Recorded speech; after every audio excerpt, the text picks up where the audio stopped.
I'm back still making that cranberry studded mincemeat. Now here I have 1/3 cup of ruby port. So I'm going to pour this in. Usually I use a Dutch oven, but right now I'm using this pot. So I pour that in, and I pour in 1/3 cup of half a cup of brown sugar. And then over medium heat, I'm going to dissolve the brown sugar fully in that port wine. I'm just gonna get it nice and dissolved in there.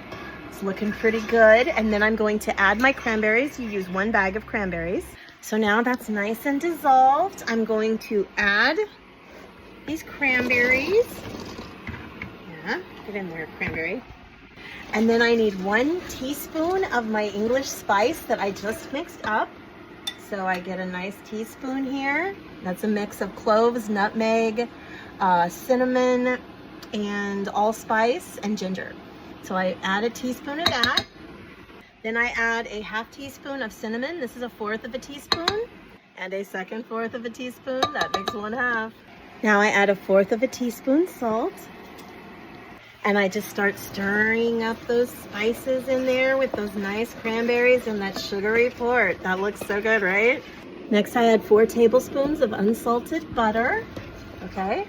Then I add my grated Honeycrisp apple. Just pour it right on in there. I add my dry fruit. It's my currants, my 2 kinds of raisins, my dates, and my dried cherries, and my craisins. Okay. Get on in there, guys. And then I add the lemon juice, the orange juice, that's the juice of 1 orange and 1 lemon, and the zest of the orange and the lemon. That is pretty beautiful, even if I do say so myself. I'll take a picture. Okay, and now I'm gonna stir that up. And now what I wanna do is bring that to a gentle simmer for about 20 minutes. And then I'll be back and show you what's next.